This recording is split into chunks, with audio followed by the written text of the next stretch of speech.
A shoot shall come out of the stump of Jesse, and a branch shall grow out of his roots. The Spirit of the Lord shall rest on him, the Spirit of wisdom and understanding, the Spirit of counsel and might, the Spirit of knowledge and the fear of the Lord. His delight shall be in the fear of the Lord. He shall not judge by what his eyes see, or decide by what his ears hear. But with righteousness he shall judge for the poor, and decide with equity for the oppressed of the earth. He shall strike the earth with the rod of his mouth, and with the breath of his lips he shall kill the wicked.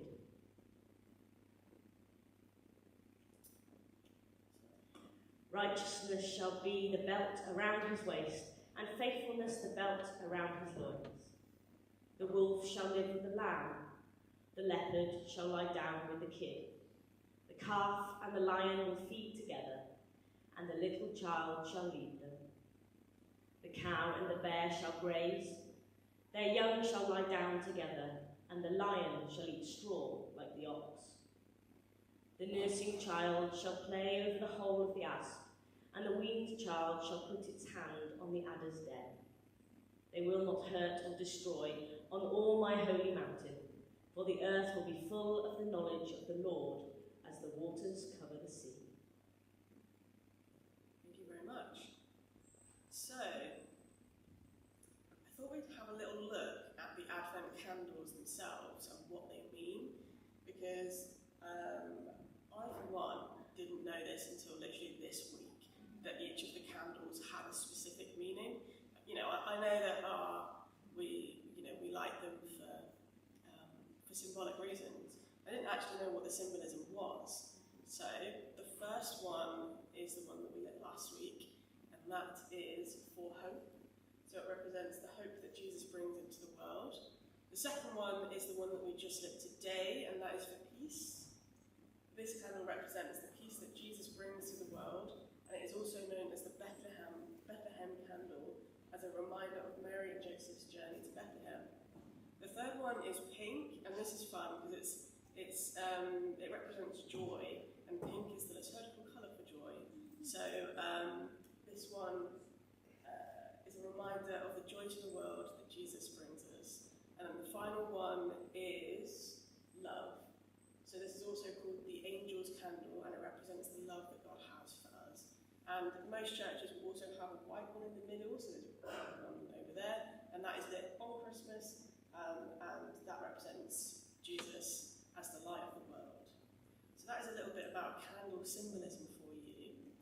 And the reason why we spoke about that is because, so for the last couple of years, the second one for peace hasn't been lit here. And similarly, so linking that to Bethlehem, so it's a Bethlehem candle, and for the last couple of years, the Christmas nativity kind of shows, like the lights and everything, all the processions have been cancelled in Bethlehem, which is where, is where Jesus was born, and they've been cancelled in solidarity with people in Gaza, because the view was that how can we celebrate at a time like this? But this year, it's all back on. So a couple of days ago, the big tree in Bethlehem was lit up again. And I confess, when I first saw that, I kind of thought, but why? Why? It's still going, it's still happening. There's still a genocide happening in Gaza, and there's still, conflict happening all over the world. And then I kind of caught myself, and I was like, hold on, it's not actually any of my business what they decide to do. And it's not, who am I to tell the oppressed how they should react to their oppression? And so I was watching some of these videos and reading about it a bit more. And so we've got a little video to watch, but first of all, you probably can't see that very well, but it's a little infographic about what Palestine looks like these days, how it is carved up, and the four kind of aspects of that. So we've got, I can't even read it, sorry everyone, so we've got number West Bank, and that is where Bethlehem is. I actually cannot read that. So Palestinians here live under military rule. They're denied political and human rights, trapped in dozens of enclaves, separated by Israeli army and Israeli-only settlements. The heartland Palestinians have Israeli citizenship, but their rights are inferior to those of Jewish nationals in law and in practice. Number 3 is East Jerusalem, where Palestinians have permanent residency. They face discrimination in healthcare, education, and employment.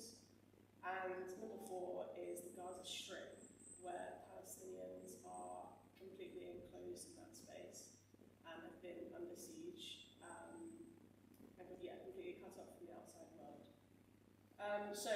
Bethlehem is in the occupied West Bank, which means that the Palestinians there have been facing occupation, they've been facing discrimination,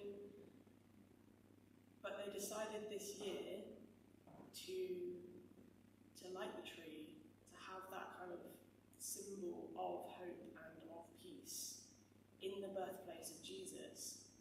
And we're just going to watch a very short clip about what that kind of looks like. Today, for the first time in 2 years, the Christmas tree in Bethlehem is being lit up. In the back, you can see the Church of the Nativity, where Jesus was born. There are a lot of people who came from all over the world, crossing checkpoints, being questioned at airports. But now there are thousands of people in this square to watch the Christmas tree light up.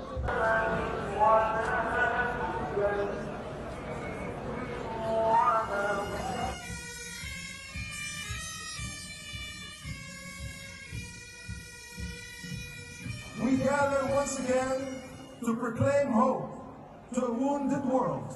Our people continue to suffer behind walls, under occupation, in exile and displacement.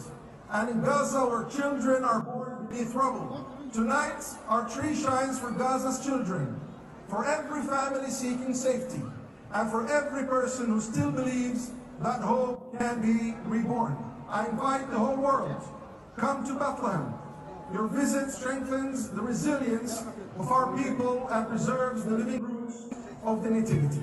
Merry Christmas, and may peace be upon Bethlehem, Palestine, and the whole world. 7, 6, 5, 4, 3, 2, 1.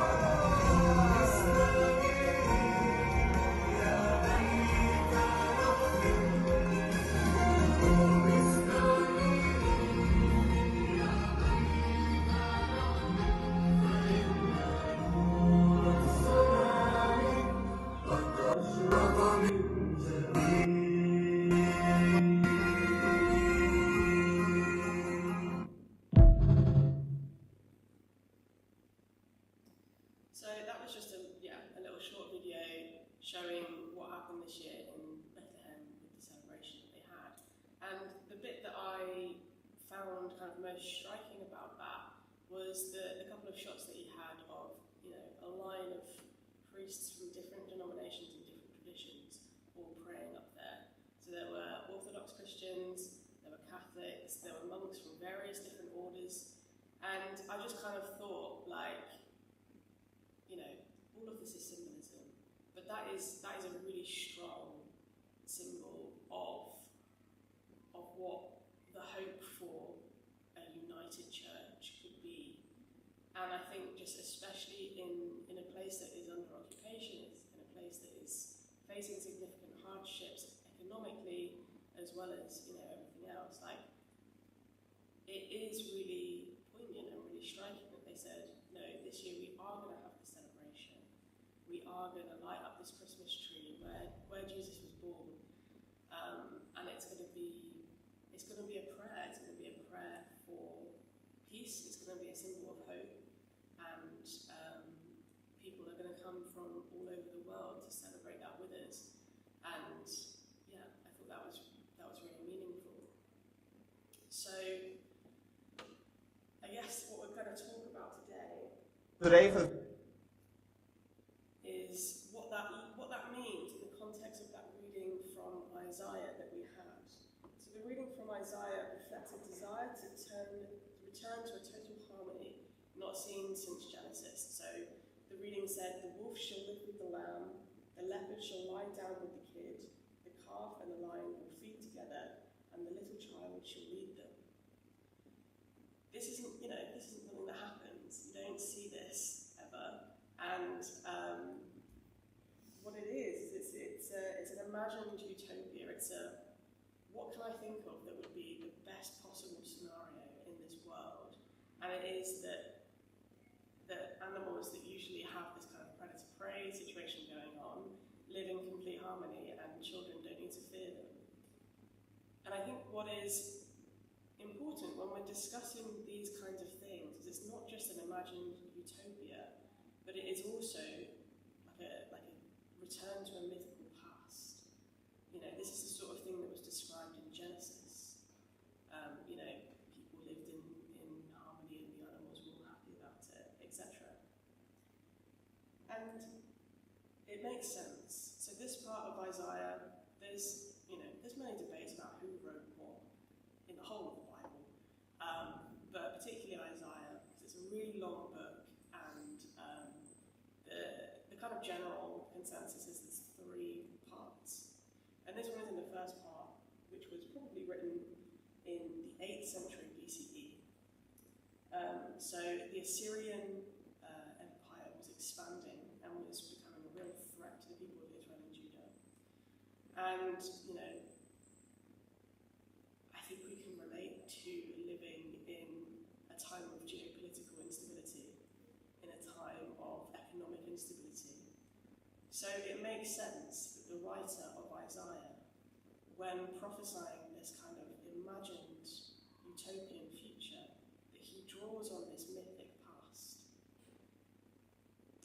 But I think it's important to note that when we read this passage of Isaiah in the context of Advent, in the context of the anticipation of waiting for Jesus' birth, it's really important for us to remember that the mythic past doesn't exist.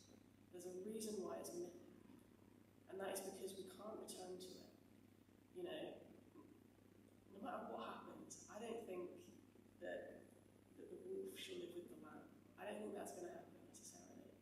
And I think it's really important for us to remember that it's an ideal to be worked towards.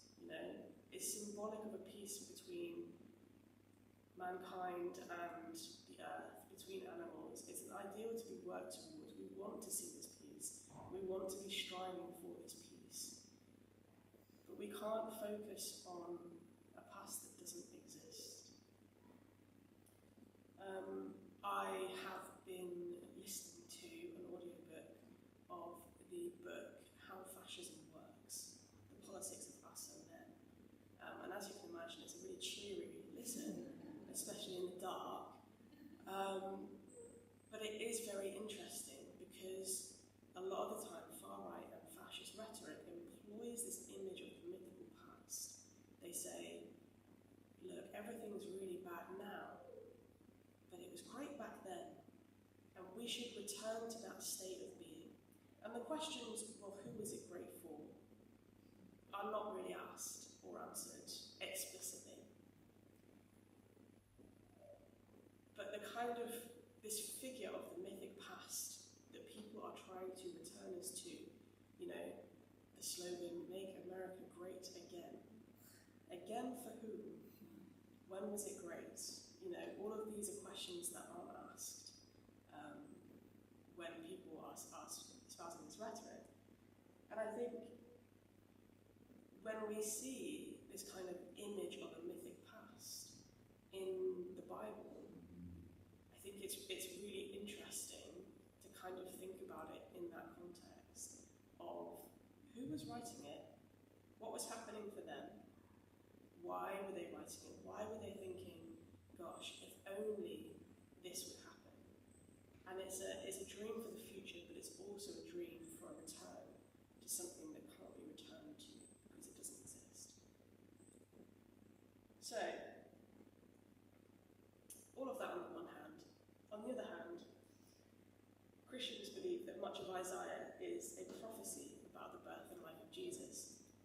fellow that was writing this and the fellows that compiled this into the sacred text initially were all Jewish.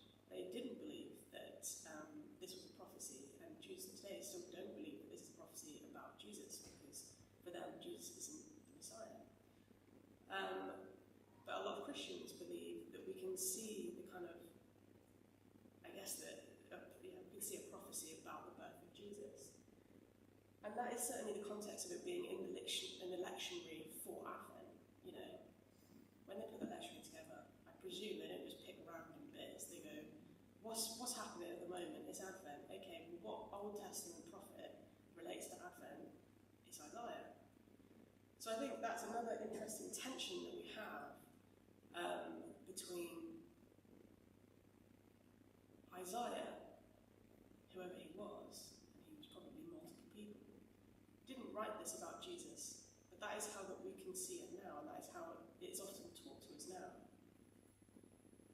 It's about looking forward to Jesus' birth. But did Jesus bring this peace that Isaiah speaks of? And here we come to another tension. The tension of, yes, Jesus brings so much to the world during his life, death, and resurrection, and everything that happens afterwards. But what we don't see is this: the wolf shall live with the lamb, and the little child shall lead them. We don't see that now or then. So there's a real tension here between what scholars call the here and the not yet, which means, yes, Jesus has come, and he did all of these amazing things, and he gave us a model with which we can try and complete the work, or we should strive towards doing the work of Jesus in the world that we live in. But it's not finished yet. You know, Jesus hasn't come past tense, full stop, end. So how do we, as we live in this kind of liminal space between Jesus first being on the earth and what many Christians like to call the second coming, although we're not going to get into that because, you know, it's contentious for many reasons. But there is a tension that we live with now, that Jesus is no longer here physically. But that doesn't mean that his work is in the past tense. We live in the here and the not yet. So these are all the considerations that I want you to bring to these questions that we're going to have. And I hope that made sense, because it made sense in my head, but as I was saying it, you know, I kind of thought, we're going in lots of different directions here. But we'll see what you guys think of these discussion questions, and feel free to ignore some or all of it. It's up to you. So, this is an icon by Kelly Lattimore, and it's called Christ in the Rubble. She does lots of different modern interpretations of icons. But these are the discussion questions. Have we gone offline yet? No. Cool. Excellent. Because before we go to the discussion questions, I've got a brief interlude for notices. Next week is the Christmas Carol service. So please wear your Christmassiest outfits and be ready for a nice little sing-along. Mulled wine and mince pies and their various alternatives will be available. And then the week after that, we will be having a communion, and that is led by Nikki, so it will be in a UIC style. And I wrote that really vaguely because I don't actually know what that looks like, so I guess we'll find out together. That's fine. Cool. So having had that brief interlude for notices for those of us that are online, I'm going to move back to the discussion questions, and we're going to leave you online. But if you would like to discuss these questions, feel free to do it in the comments or in the WhatsApp group, or however you like, really. And so